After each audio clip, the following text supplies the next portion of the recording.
Good morning, everybody.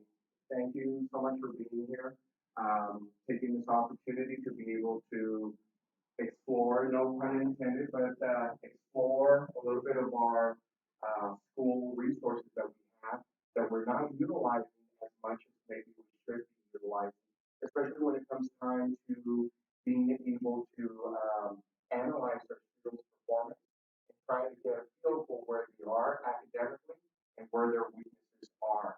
So I thought it was a good opportunity to get together as a group for our content area and discuss our latest EPM results that we just had this past week in science.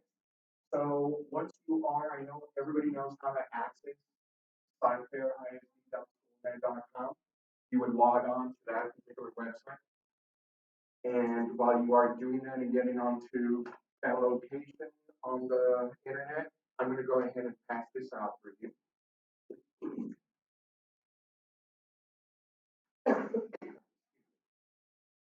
As you can tell on the very, very first page, I have a little bit of an agenda set out for you in this 45-minute period of time that we have. The very first thing is we are going to be talking about the data collection, but using data collection from our iExplore resource. And it's not only being able to access it, it's being able to understand what information we can get from this. The next thing is I actually have a copy of the test so that we can also review the test itself compared to the data that we are going to be coming up with.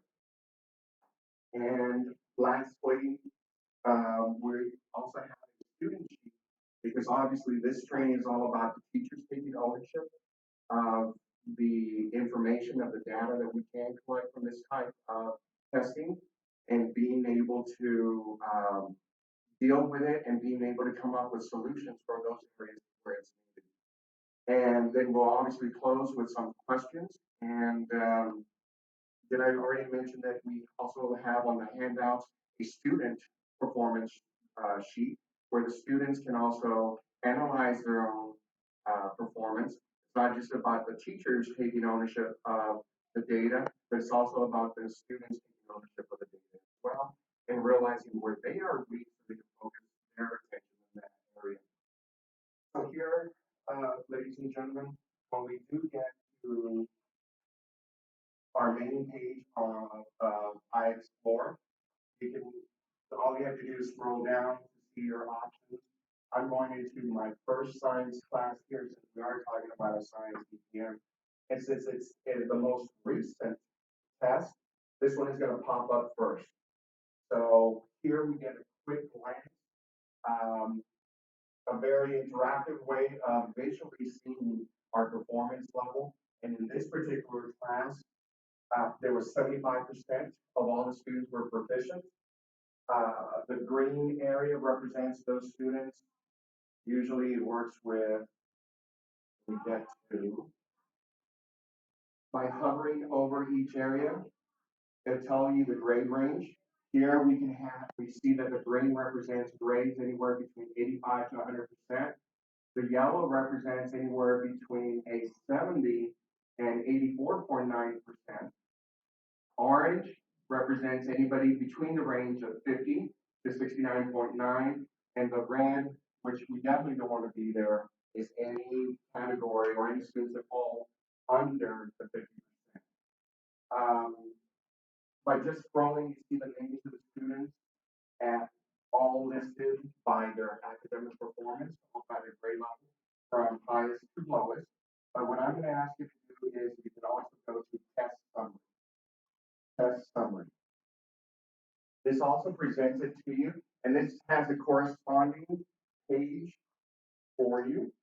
And on the top left-hand corner, it will say test summary as well. So if you don't mind looking for that one. Okay. So when we look at the test summary, it gives you that visual look at the performance levels for all the students. Here, 25% of my students, of this students in this class, had a score between 85 and 100. That was a total of 5 students. The next level, which was also marked as satisfactory, we had 10 students, which represented 50% of this class population, and that was scored between 70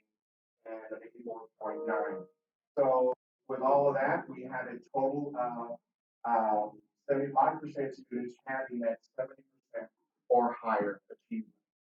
The students who are below that, we have a total of 5 students who are between the 50 and 89%. So all of this is a quick glance for us to be able to come back, look into your test results, and at a quick glance, understand where your class performed, and even let you know which students need the attention. Again, this is, in this case, once you switch to this particular screen, it switches out the academic performance from highest to lowest, switches it out to alphabetical. So here we have the A's, and you'll continue to the B's, at least in this case, for this particular class, the end of the alphabet, with their respective grades. Also, very interesting here is we always look at the subgroups. We're always looking at, in particular, because in our campus, we tend to see a lot of academic underachievement within the African American population, within the Hispanic population, economically disadvantaged population. Here, you can just go and click on the subgroup, and you'll see exactly how each subgroup performed as well. So if you happen to be concerned, or if you're targeting as part of some of your skill test goals, as an example for the end of the year, if you're targeting, excuse me, or if you listed as one of your goals to increase the performance of your left student, well, this is where you want to go to see where they're performing on each particular test. So the left students here were about close to a 69% performance. Economically disadvantaged, 79%. You can have a breakdown by male and female. So by gender, we have 75.9% male versus 33.3%. That would be a good analysis if you're trying to decrease the gender gap, because a lot of times we know that in STEM areas, there's typically a gender gap between males and females. If you're trying to close that gap where females approach or even surpass the male numbers, then that's an obvious place that you would want to look into to see how you're performing on the test as well. African American, we had one single white student, luckily at 90%, we had 100% proficiency there.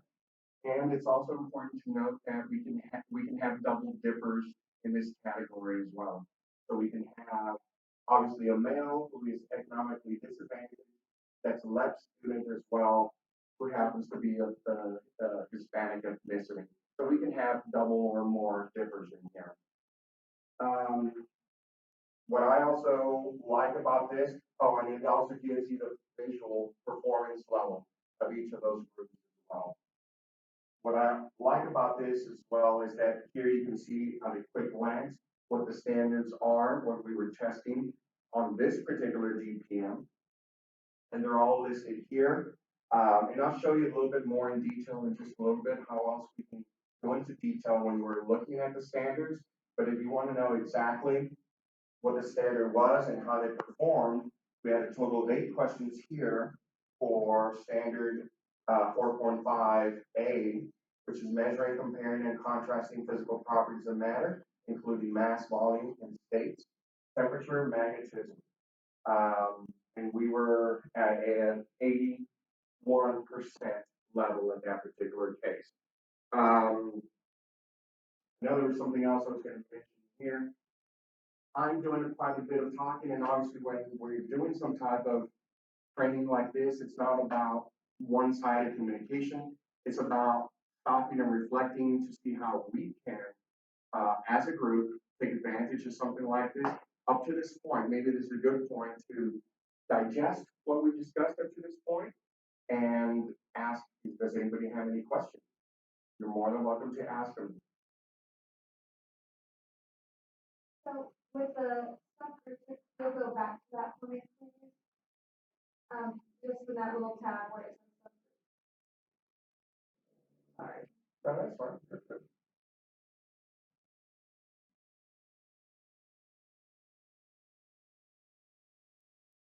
There we go. subgroup.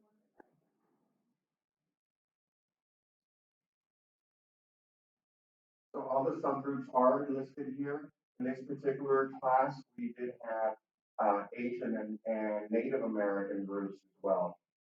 You can sort those, right? Can they be sorted up at the top on the average? Now, when I was looking at this, I don't remember, it does give you the name of those students who fall in that category. So absolutely, you can, see those students by category. I thought just by going back, oh, never mind, I could have done this and I would get back to the You same just have place. to click on the number to be Right. Now, at your grade level, you're gonna have teachers with different levels of ability and, familiarity with iExplore. It's been a while since I've been out of the classroom and, this is what I remember. So a lot of times going back and forth, it can be a little bit difficult to remember exactly where everything is, but I highly recommend use your resources that you have at your grade level to be able to take advantage of that. We also have, we brought in Mr. King here as well. Mr. King is our data collection person for the entire campus, our testing coordinator. He is also an extremely wonderful asset to be able to come back. If we have any questions that maybe a team member doesn't know, I don't know the answer to, which is entirely possible, I know where to go to get the answer. So never be, worried that maybe a dumb question, maybe it's something that's going to help all of us at the end. So it does toggle through everybody. Economically disadvantaged. I know that's going to be a big category for all of us to work on as well. Good question. Any other questions at this point? Okay, now let's move on to, that was test summary, correct? Okay, let's move on to our standards analysis. Now, here's another visual key to seeing exactly what the performance level was at. We had the 6 areas of our uh, that were measured during this BPM. And we also see the color category at the performance level for each of those sheets. And I believe we did have, yes, we do have a standards analysis as well here. So you can reach out and look for that one if you haven't found it. What I like about this is when you do go by each individual standard, you'll have alphabetically all your students listed, and they're going to have the performance of each one in that particular standard. So they'll give you the overall score right here. Again, this is their test grade, but more importantly, by standard, this is how they would have been performing. What use is that to you? How can you use that in the classroom? Especially when you start seeing something in, you see that 50.8% goes with the peak 4.5B, which means that we can go that concept again. Right. If we look at, this also gives you, and I should have mentioned that, thank you. When we're looking at the campus level, we can see how the school did as far as the overall average, but then after that, we also see the average score in each individual team.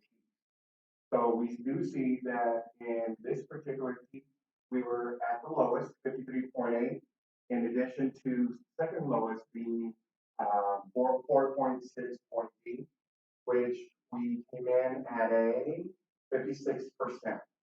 Now, the other thing you can see is right on top of our school name, we also have our districts. So at the district level, we can compare our school performance to the overall district on top of it. So we have McPhee overall at 72.3%, while Cypress Fairbanks ISD performed at a 77.5% overall score. Pretty much, and just by coincidence, or maybe this is something that's not a coincidence. I don't know if you notice here, the 2 teats that we were lowest on as a campus happen also to be the lowest ones for the district as well. So that tells us something.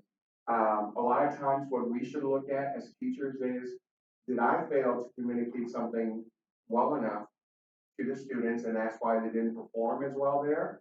Or could it have been something a little bit deeper of an issue, maybe with the way it was instructed or maybe in our teacher notes. And as a result of that, we see just a 3% difference in performance from the district to the school. So that to me, at this point, leads me to believe that maybe it was just we weren't prepared for that question or the way it was written, but the content, the way we delivered that content to the kids may not have been as appropriate as we originally thought. District-wide, not just campus-based. So this is never about getting to, we got you, we found where you made a mistake. No, we're all, approaching this, we're trying to see the results of the test and learn from it so that we can actually learn from, how to improve. And ultimately, it's the kids that we're interested in helping. This tells us that it may not be a teacher fault, but it may be the way it was conveyed across the entire district. Same thing here. Here's a little bit larger of a gap. We were nearly at an 8% difference, but nonetheless, it just happened to be the second lowest performance level at the district as well. Sir? So if the district did well, campus did poorly on that question. That's a campus or teacher-based issue. But if the campus and the district scored low, it means the curriculum was not good, or the question was a faulty question. Right. In the way it was written. And absolutely, in this case, I think that to more than likely being a district issue because the scores were so close. But absolutely, we saw that the district overall performed extremely well. But on the other hand, we did not. Then we'd be looking at, okay, how can we improve that? Something must have gone wrong. And then even better, to find out exactly where we went wrong, we would look at the school performance level and then analyze it by teacher. A lot of times, just like it's always possible, this year we have, what is it, 50% turnover in our science department in fourth grade. So it could be a new teacher issue where maybe we didn't do a good enough job in explaining how to present that information. But obviously, there's always a reason for it. And it's about finding out the reason behind it and not doing it again. And obviously fixing it by coming up with a remedy in the future before the next CPM or major test comes along. Nicole, I know you had a. Yeah, I noticed that for this, you had asked, how would you use it? I like that you can look and see what kids, according to what team name is, I need to repull. So like those three friends for 4.5B at the very, very top at 433, and really it's four if I keep counting down. Right. Five really, yeah, six. I can pull those into a small group of pull them in tutorials or work with them at some point to reteach that skill so that by the next test, hopefully they'll get it by that test. Yeah, we are very lucky as a campus. Absolutely, Mrs. Hickle. We are very lucky as a campus to have district help by having district personnel come in during our PE time, our PE arts and music time. They will pull science kids, and this is very good information to relay to them as well. So they'll know what area to target during that intervention. Now, the small group, so that's one example of a small group. Now, obviously, at the classroom level, we would expect a small group to be formed and for you to know exactly what to cover. There's no reason to spin your wheels on any other like 4.5A heat when they got 8 out of 8 questions there. So there's no need for this student to cover that material, but certainly in the one that Mrs. Pickle picked out a little while ago, you want to cover that relevant area. Okay, and this gives you at a glance the performance level of each one, color coded. I went ahead and printed out these in color, although I think my printer was running out of color, so I didn't pick them up necessarily in this case. But when we do print out color copies, they'll be color coded as well. You'd be interested in looking at any student who performed in the red, and then in the lighter yellow, if I remember correctly, sorry, the dark orange color, which would be the next area that we need to be. Any other questions here? I believe you can also see this Yeah, you can also see this by subgroup and their performance level. So if you targeted that particular subgroup, you already generated a list, as we saw a little while ago. We've identified who those students are. We would see that 4.6B was very low for our left students. And there's a couple of other areas. With one student in the white category, I'm not going to necessarily, this is an outlier performance level of 33% in this category. Not that we're going to disregard them, but just being one student, you know, the average isn't going to be there. But for all the others where we have multiple students, obviously it's going to be a concern. So we have 9 students, that's a concern there. 7 students female, 4 African Americans as well in that area. And it lists who that population is. So, oh, I didn't mention, you can export everything to an Excel spreadsheet. This is not only necessary for you to print out the results, you could also save them to your drive somewhere or create a file to where you can access them later on, especially when you want to look at one DPM versus another to see how their performance has improved. Okay? That item analysis. So standards is overall all the questions of the test divided into the particular standards. When we're looking into the item analysis, we are actually looking at a specific area of that standard.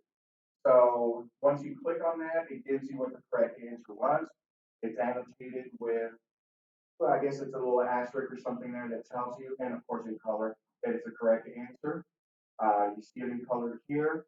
And it also identifies for you the most common error associated with that question.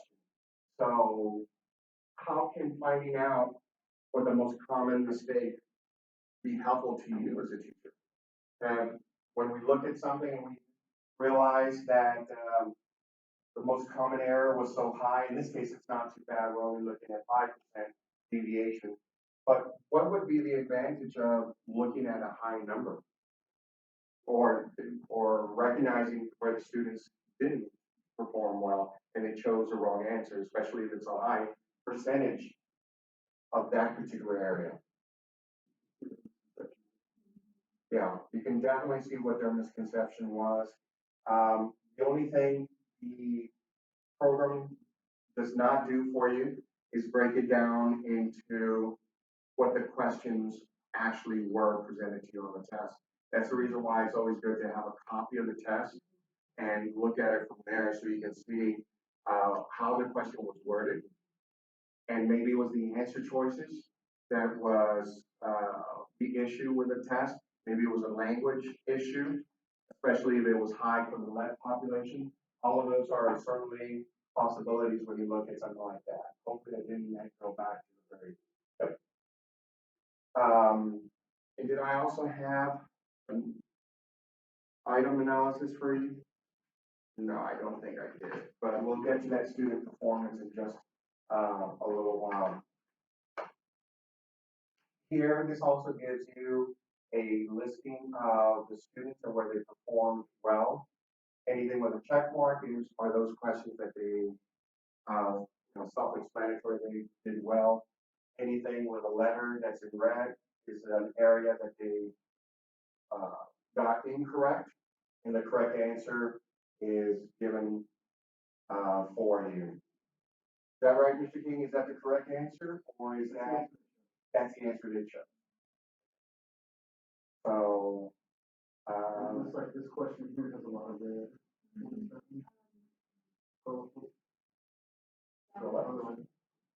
Question 9. Question 9. okay. So, gives you all the information by student, but you're obviously going to want to see those, how many questions were there on this test again? 30.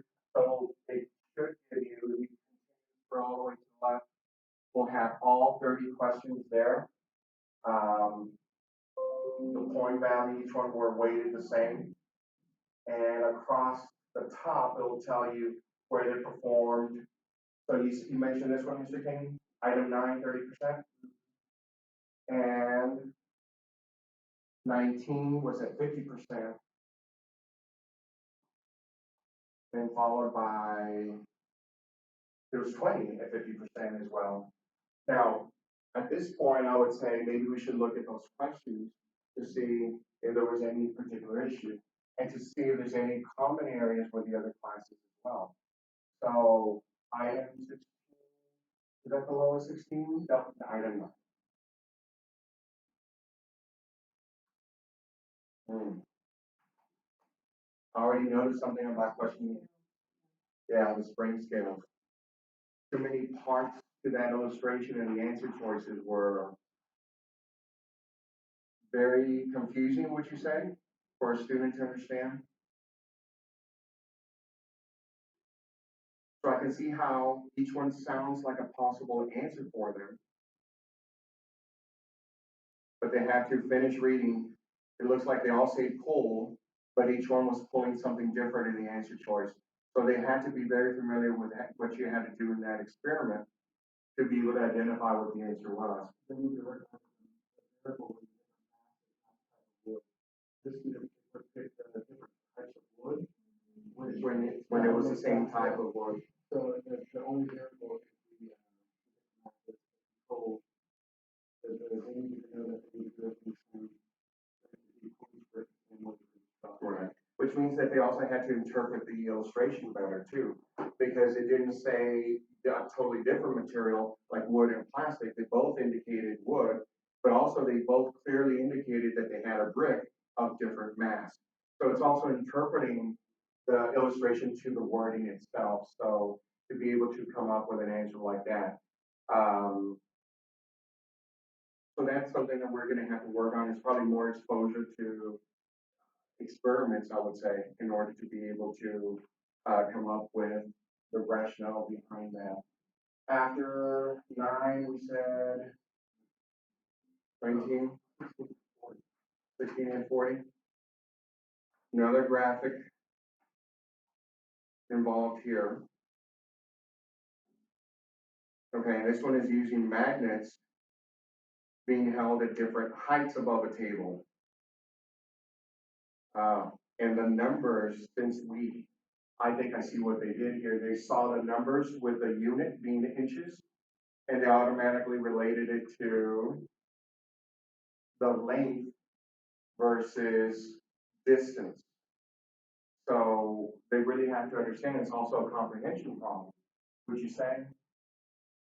This is the height of the magnet away from paper clips and trying to see which magnet would pick up the paper clips. But the most frequently suggested or selected answer is letter H. How does the length of the magnet affect the amount of paper clip it picks up? When we're talking about how the distance. So I think they were misunderstanding. They did see the inches, but automatically, since H was listed before J, which was the correct answer, they automatically picked up the first thing.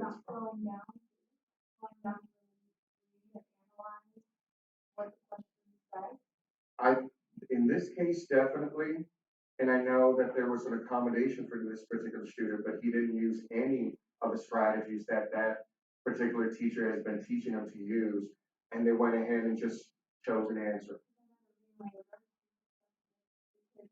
Because it's answers J. Sometimes the kids start going through, get tired, and then they just start doing lazy. The one that sounds most familiar and most correct to them and don't bother to continue reading. What has your experience been?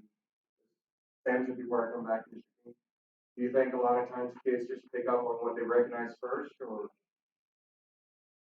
Well, some part of the lens because it mainly is reading carefully what they really You know what? And well, with the exception of 9, the first 15 items were scored pretty high. Then past halfway through the test, that's when we started seeing some of the numbers decrease. Yeah, stamina. This is the question. The part, because it it says, how does the mass affect the money? How does the service? So there's essentially just one word that's different in each verse. We eliminated that word that didn't apply. Put a check on where they can apply. Right. And this one, right, and this one did it too, so you can tell that the teacher has taught this skill. And I think maybe the ones that did miss it were maybe, that, and that's why I say, I think it's not necessarily that they don't understand how to read it or understand what it's saying, it's they're not taking the time to analyze. And then, yeah, I mean, length could be, that's a very lengthy text. I mean, they're having to not just read it, but analyze it, think about it, even create, like the brick one, the brick with the wood, they're having to recreate that experiment in their head in order to visualize it. Right, especially when that experiment was done at the very beginning of the year, and this was a cumulative test for sure.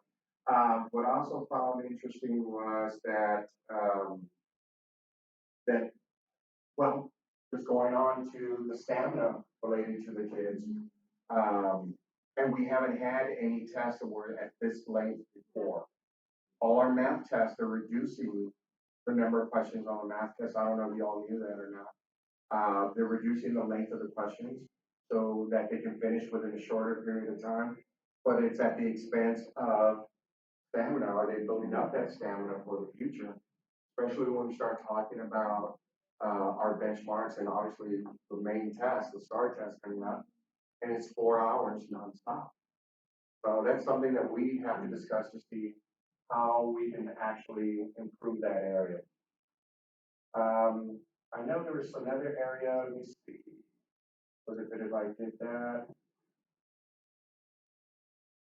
No, that's not it. Although you do have a snapshot, if you click on the name of each particular student, it gives you an overall assessment of where they stand in all other areas as well. So it'll tell you the performance of the student in ELA, in reading performance, reading comprehension, obviously a component of science as well. And it gives you a lot of information about that particular student and to see whether or not it could be a correlation between reading comprehension issues and academic issues related to math and science, which we always wind up having some type of difficulty there. So this could be valuable as well, and it doesn't matter what field you are teaching in. What's your content area, in other words? If you're interested, if you're ELA and you want to check math science, you have that freedom to do so, and vice versa. And vice versa. So that was student overview. So we're still in item analysis. Now, clicking over to standards mastering. Was that, I know I was able to pull up, I was doing all my work last night. Oh, here we go. So this is what I was looking at before. You also have this particular handout. This handout is called the student performance grouping. So for this particular standard, is it standard or is it? Yes, it is.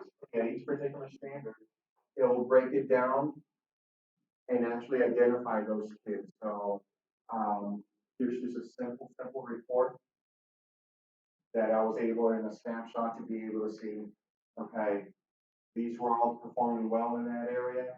These are the ones that need.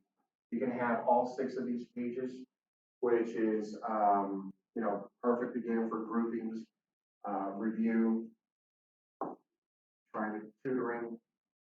Can you go back and show one more time? That's going to be a good one. Let me see if I can go back to the previous page. Standards mastery. So it's standards mastery, still there, standards mastery. And all I did was have all the standards broken down there, all 6 of them. You can click on any one of these. So now I'm doing the 3rd standard and it'll break it down for you some more. Which standard was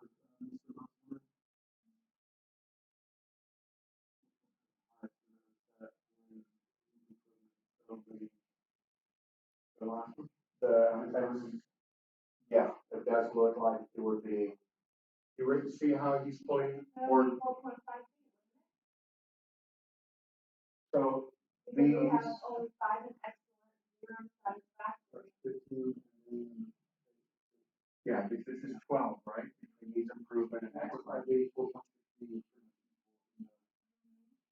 So mixtures and solutions definitely do draw. Right. And then the design investigation, that was always hard.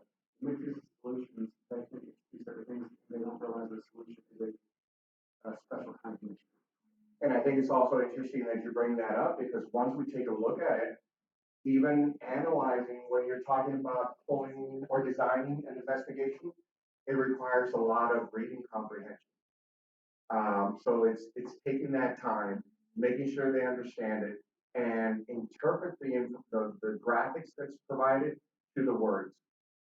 So, any other questions at this point? Very actionable data.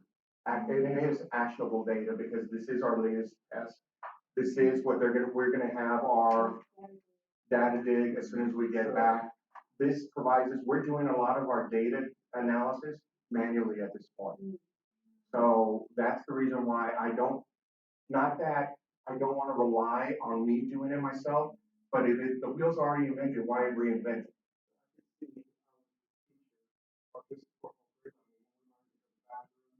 Or when we're on contract recess, waiting to be switched to recess, having a few cards like this size, and that resemble the test question that was missed.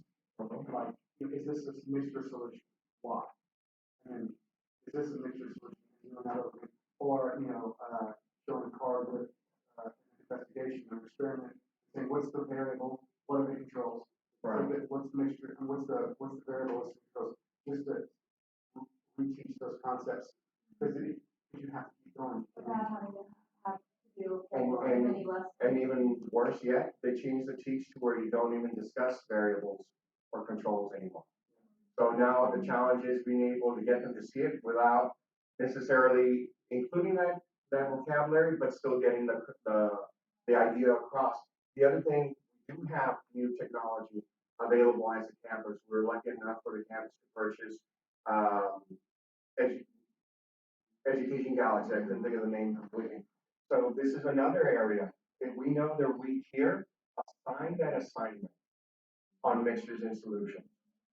So we can see how they're performing there. The good thing about that program as well is that we can go in there and see how they're performing. And it gives us who needs to do what now, and this tells us where we need to go and be able to come up with a solution for them.